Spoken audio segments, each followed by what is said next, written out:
Argentina murió este martes el juez federal Claudio Bonadío, el que llevó a juicio nada menos que a Cristina Fernández y otros tantos exfuncionarios kirchneristas por causas de corrupción. El magistrado tenía 64 años y murió como consecuencia de un tumor cerebral. Bonadío, por ejemplo, tenía a su cargo la causa de los cuadernos de las coimas. En total elevó a juicio unas 5 causas contra la actual vicepresidenta. Le dictó 9 prisiones preventivas junto también a otros tantos pedidos de desafuero.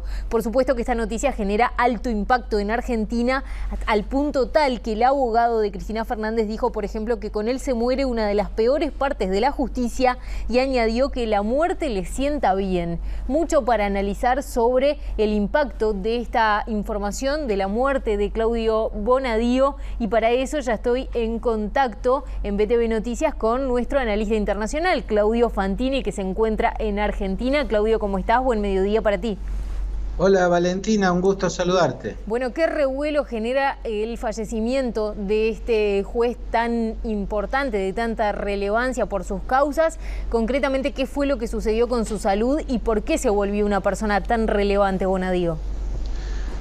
Bueno, por suerte estaba claro que tenía un padecimiento, tenía un tumor cerebral del cual había sido operado el año pasado, a mediados del año pasado, y nunca se había restablecido totalmente. Digo por suerte, porque por el hecho de haber sido en este momento el magistrado más abiertamente enfrentado con Cristina Kirchner por todas las causas que llevaba contra ella, su muerte, con algún margen de duda que pudiera dejar, hubiera sido tomada como lo fue en su momento la muerte del fiscal Nisman, ¿no? Nisman, que a punto de presentar en el Congreso una denuncia muy grave y muy grande contra la entonces presidenta, aparece muerto. Bueno, la diferencia es que Nisman murió con una bala en la cabeza, mientras que Bonadío murió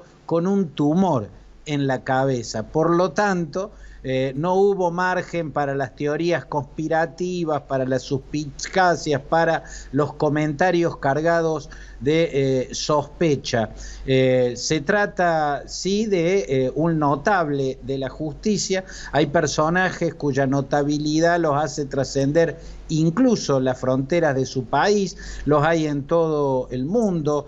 Jim Garrison, aquel fiscal que planteó la teoría de que a Kennedy lo habían asesinado en el marco de una conspiración mucho más grande que la de un loco suelto, como Lee Oswald, o Antonio Di Pietro, cuando embistió desde su juzgado el Milán contra la corrupción que caracterizaba al sistema político italiano, o Sergio Moro, más cerca en el espacio y en el tiempo, ¿no? Esos jueces que trascienden el espacio geográfico. Bueno, en el caso de la Argentina hubo 2 magistrados que fueron más allá de las fronteras. El fiscal Julio Estracera, por su rol increíble durante el juicio a los genocidas de la dictadura militar en la Argentina, y ahora, por una razón muy diferente, el juez Claudio Bonadío.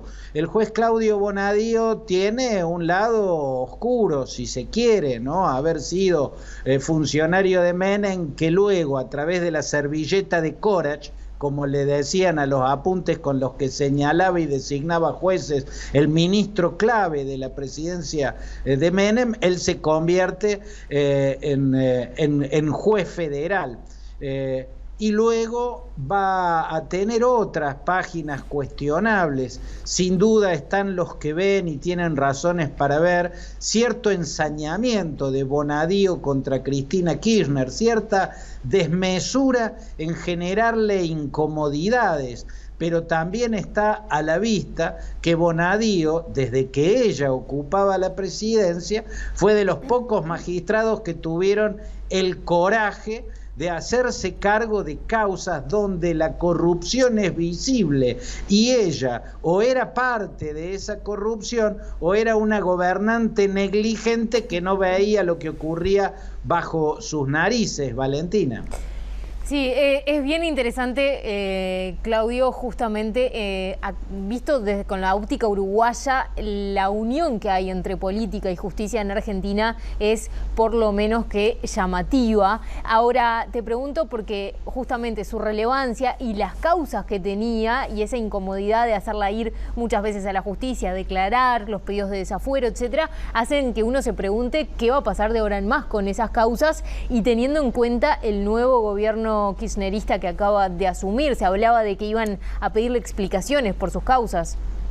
Sí, Valentina, él llevaba causas polémicas, algunas cuestionables, como la que se llama dólar futuro, que puede ser cuestionado como política de un gobierno, pero difícilmente calificable como un delito, como un acto de corrupción. Otras son causas menores, como por ejemplo la del uso arbitrario o personal o privado de los aviones presidenciales, pero también están las grandes causas, allí donde no es un sector de la política o los jueces que tenían animadversión con Cristina Kirchner, sino el sentido común, el que parece percibir claramente una gran estructura de corrupción. Esa es la causa de la cartelización de la obra pública que llevaba Bonadío, la causa de los llamados cuadernos, que era el mapa, la ruta de las coimas que cobraba el gobierno kirchnerista,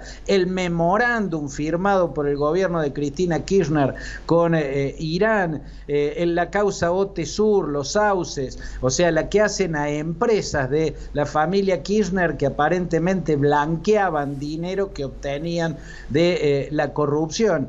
Estas eran grandes causas que hacen que una parte política del país haya visto en Bonadío una suerte de prócer jurídico, una suerte de juez paladín de la justicia. La otra vereda lo ve como la cabeza del lawfare, ¿no? La teoría que esgrime Cristina y que esgrimen muchos de sus voceros de que ella era perseguida políticamente a través de la justicia y que Bonadío era el principal instrumento de esa persecución, ¿no? Así que seguirá la discusión al respecto. Lo que está claro, y vos lo señalabas, Valentina, es que en la vereda kirchnerista vuelve a aparecer esa actitud oscura, cuestionable, hasta negligente, que se vio en el caso de la muerte de Nisman, ensañarse con un cadáver.